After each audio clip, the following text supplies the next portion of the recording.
Hi guys, Freddy here. Welcome back to another retro RPG. And at the end of another poll we have a clear winner, which is D6 Spaceships, which was a bit of a surprise for me because I thought this was going to be the sacrificial one which would go through to the winner of the losers poll. But first week in, first week it wins. So let's go over to the desktop and have a look at it, and I'll be back at the end of the video with some other stuff. So, this is D6 Spaceships, which I think is quite a clever name, because it's about spaceships, and it's for D6 Space. Maybe that says more about me. But anyway, this was by West End Games, but it's the reincarnated West End Games. Basically, after the original company had gone bankrupt, involving a story to do with shoe imports and things like that. Fascinating stuff, but not related to this book. Eric Gibson had bought the licenses and names and released a group of games based on the D6 system. So we had D6 Fantasy, D6 Adventure, and D6 Space. Now, West End Games under Eric Gibson has an interesting and fairly sordid story involving him taking money for games which were going to come out and then not being able to afford to print the games and send it out. Terrible things. I believe they were probably out of his control, so let's avoid some of the blame to him. But it was a bad time for West End Games. They released stuff which was very derivative of what they'd done earlier, and then messed their customers around. But this book is basically a Starship book for D6 Space, which was essentially the next edition of Star Wars. So as we go through this, I'm going to reference the Star Wars game a lot, because that was one of the reasons why I got D6 Space and D6 Spaceships, was to enhance my Star Wars D6 game, because this was essentially the next edition of the rules. So if there were interesting things in the D6 Space system, then I wanted to lift them out for my campaign in Star Wars. But let's have a look at the back cover. D6 Spaceships, whether flitting around to witness the galaxy's glory, delivering supplies to colonial worlds, or raining fiery death upon interstellar pirates, space adventures begin and end with Spaceship. And D6 Spaceships is your source for all these possibilities and more. A myriad of encounter ideas to inspire character goals and campaign plots. Game mechanics for stellar travel, law enforcement entanglements, effects of gravity, and ship combat. Ship design rules that include numerous room modules, several weapons with multiple variations, guidelines for determining scale, suggestions for adding character options to ships, and more. Over a dozen sample ships, including pictures of possible designs, a system for quickly generating generic planets, information on converting the material for use with the D6 adventure games. This black and white book contains information useful for any science fiction campaign, but requires a D6 Space rulebook to get the most out of game mechanics. One die, infinite possibilities. Now, this is more Star Wars than it is other science fiction. While you could do something like Traveller in this, maybe even something like Aliens, you're not going to be able to do Star Trek. No big capital ships with transporters and warp drives and things. This is very limited in its scope. It's no GURPS space. They've got their idea of what science fiction should be, and they are sticking to it. Let's start leafing through. Now, one of the things which delights me about this, because West End Games was so split from its original version, I'm incredibly happy to see Peter Schweighofer's name in the credits, because he was one of the publishers, or one of the writers of the original Star Wars game. So, very, very nice to see him still being involved at this point. So we've got the contents page, an introduction, and on every page we've got lots of little comments. Now, I'm not really sure about the use of these. They're a bit sarky, they're supposed to be amusing, I guess, but not very good. I really do like the page count on each side, where it's essentially like a digital counter counting up. So we've got page 3 here, we go over, page 5 with page 4 above it and page 6 below it. Anyway, we're on to the travel and combat section. So, what's in this chapter? Galactic travel, your own ship, assembling your crew, passenger liners. Basically just talking about generic science fiction stuff for spaceships, chartering airships, warships, restricted travel, They're using jump gates and wormholes, astrogation, government transport, spacefaring authorities, so military fleets, trade organizations, militias, starport control, docking and repair fees, honor amongst thieves. Just generic rules for a science fiction setting. Somewhat to do with spaceships, but not that connected. Because you would expect in a science fiction game you to know whether the military is going to have massive fleets of ships. We've got different infractions enforcement modifiers here. So the laws of space. Different types of operations. So power plant, in-system drives, interstellar drives. There's not a whole load of rule stuff here, but there's some interesting bits for fleshing out your game world. Space navigation, navigation mishaps, how sensors work, ship identifiers, countermeasures, communications, spaceship movement. So whether you're going to do special maneuvers and the difficulties of those, which is very nice to allow you to mix up your space combat a bit by doing proper maneuvers. Space stunts with the difficulties involved. Lightening the load. So what advantages you get for dumping your cargo. How to board ships. Space combat duties. Now, it mentions that everybody aboard a starship can have a role, but it doesn't really do that. Whereas more modern games like the Star Trek role-playing game really gets all your players involved. So your engineers are diverting power to shields to protect your ship, or they're putting extra power to engines to make it more maneuverable, or weapons to make it more damaging.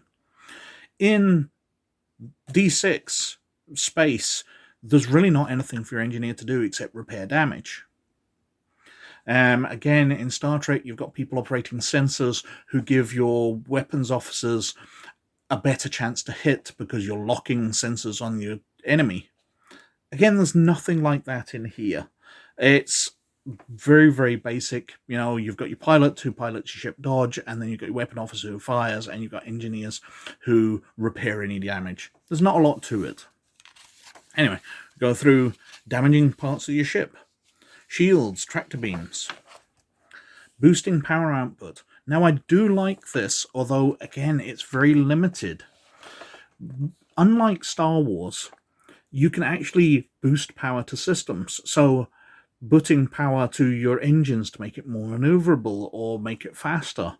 Using your extra power, increasing speed, improving shields, putting extra damage onto the weapons. But it mentions, after 3 rounds, the power plant overloads and sustains heavy damage. It's a hard line. You get 3 rounds of extra power, and then that's it. I don't really like that. I would prefer it to have the player skill involved, so they can be the ones who keep the power plant running. So if you've got an absolutely brilliant engineer, you can run your ship over 100% and keep it running, instead of run it 3 rounds and then that's it. We've got various damage modifiers and collision. We've got damage systems. One of the other things I like is that when ships take damage, the passengers aboard them take damage, which is a kind of Star Trek-like thing. We see the Enterprise in Star Trek getting shot, and the crew will get knocked around inside and people will be injured. That makes a lot of sense. It's not such much a Star Wars thing where the Millennium Falcon takes heavy damage and the crew are unaffected. But that's a nice rule to have in here. Carrying on through, we've got sabotage, self-destruct, revised ship design. Now going through how it works. Now, it's a fairly interesting system where you create modules. So you create your bridge module, and you put all your systems in that and how many people will be in it. And then you'll have your passenger module, and you'll have a cargo module, which doesn't need to have atmosphere in it because your cargo is carried depressurized, etc., etc. Shuttle bay or whatever. You can add all these modules, and they all have different functions. It suits a more near future role where ships will be very modular. It doesn't really suit Star Trek or even a Star Wars type future where everything's just in one big ship. But it's an interesting system and does allow a lot of flexibility in designing ships.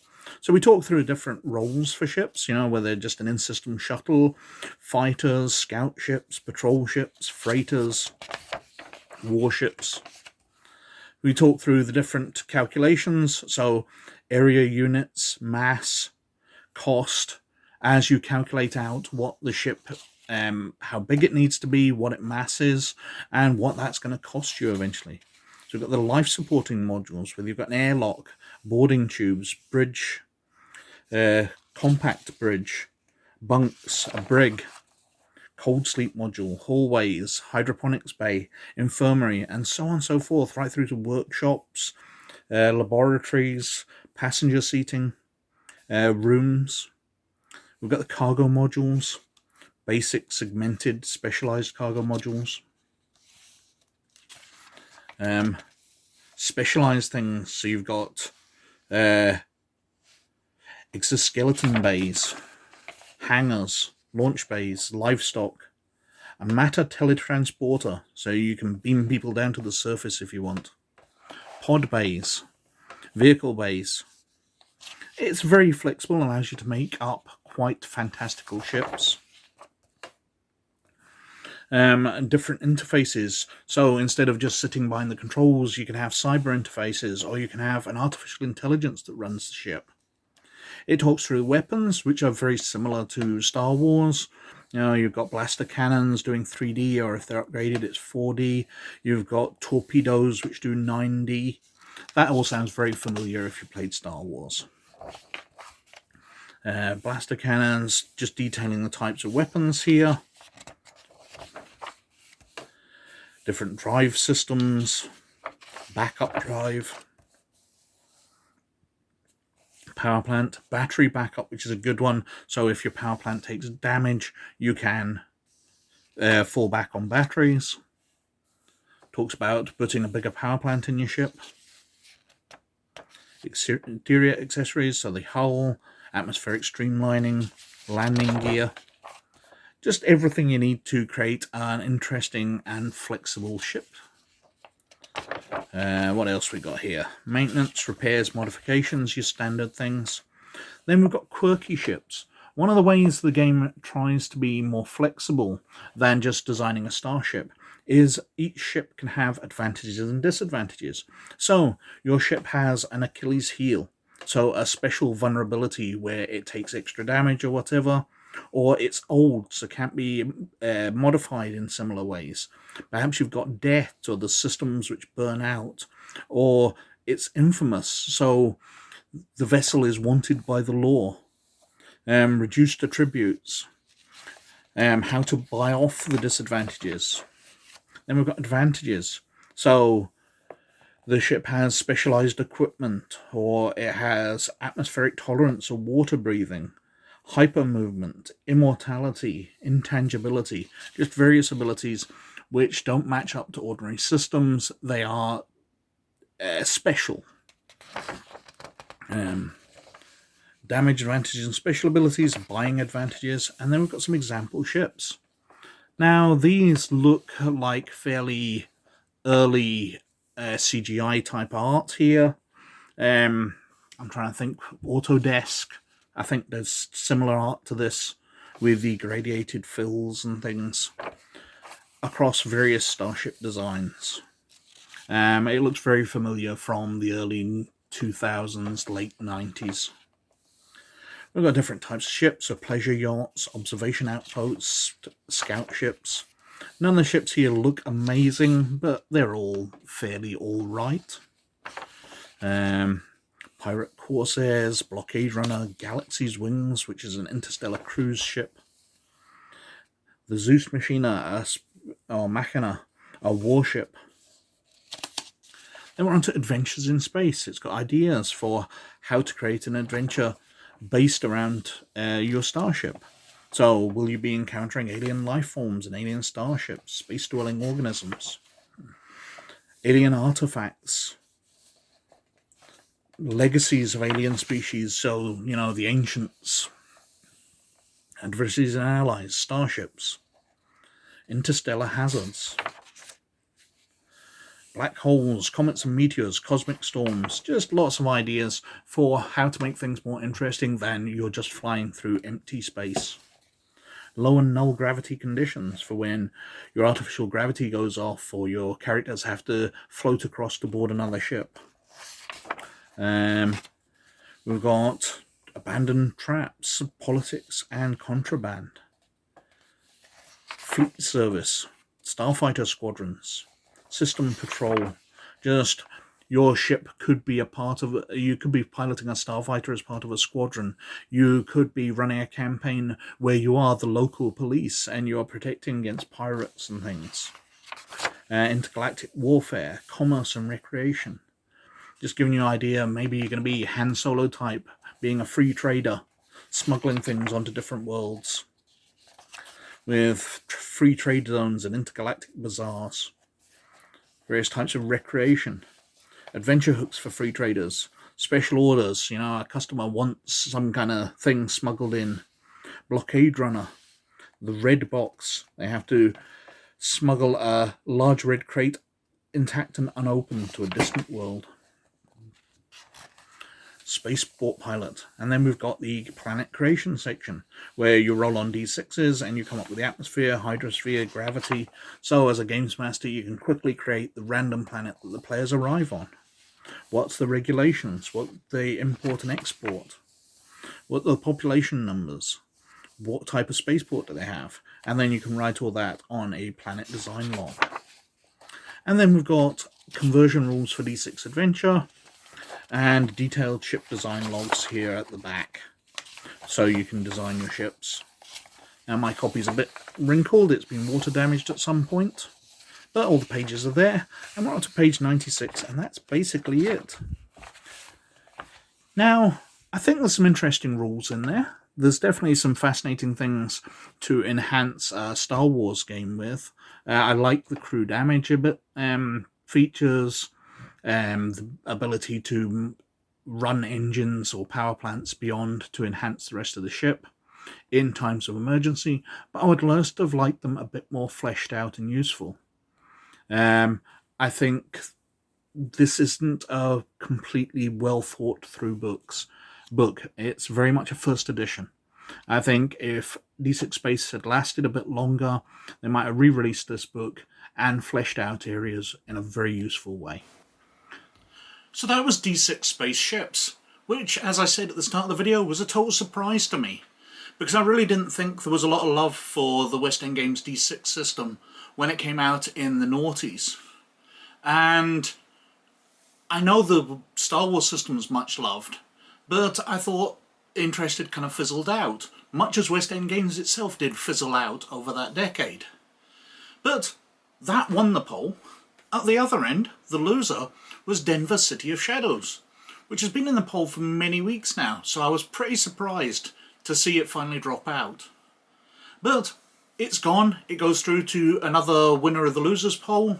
That makes 4 so far, so whatever loses this week, if there's an outright loser again, we'll make it 5 and we'll have a new winner of the losers poll, and we'll see whether Denver City of Shadows, or one of the many other games which has dropped out, will make a reappearance for one final last chance. But with those two gone, they are replaced by the D20 Modern Core Rulebook, which was actually a suggestion by somebody in the comments for a previous video. They mentioned that it was their absolute favourite role-playing game of all time. And I thought that was a worthy commendation, so I've sorted it out and I've got myself a copy, and I think it's well worth a look through. Also, to replace the games which have dropped out, we've got the Dungeons & Dragons Expert Set. Now, I did a series of videos a year or two ago which were all about Dungeons & Dragons, going through the editions, but I didn't stop and go through each of the box sets, because the famous Beck Me series, where it was basic, expert, companions, up to Immortals sets, I covered as one video. So I thought it might be interesting to go back and have a look through the Experts box set, the second box set which came out, So there was the standard red box, and then there was the blue box, as you can see behind me on the shelf. I think it might be interesting to go through. In other news on the channel, I've been contacted by Pani, the creator of the Shadow of Mog role-playing game, which I've raved about quite a bit, because I really did like that. Now, he has founded, and I'm scrolling down, Leyline Press, with another independent publisher. They've gone into business together, and I wish them every luck, because Shadow of the Mog had some absolutely brilliant ideas in it, so I'd love to see what they do. They've also announced a Kickstarter, which I'll link down below, and hopefully this time I can get the link in time for people to contribute, because I've been terrible with that in the past, because I do record these videos ahead of time. But they've announced Andromeda, a fluorescent module for the Mothership sci-fi horror RPG, and it's on Kickstarter now. Now, he sent me through some images, and it looks like my kind of thing. It looks really, really cool. I'll be putting the images up there. You've probably been seeing them already. But it looks really, really cool. So I advise you to go over, have a look. Pani really has some amazing ideas. Shadows of Mog was one of the most innovative games I've seen in a while. Although its political tone I could understand putting a lot of people off. But that's a shame, because it was a fabulous, fabulous game. But anyway, I think I've whittled on for quite long enough. So thank you very, very much for watching. Please like, subscribe and comment below, as it does do me massive favours with the YouTube algorithm. It really does. But as always, most of all, you look after yourselves, and I'll catch you later. Bye now.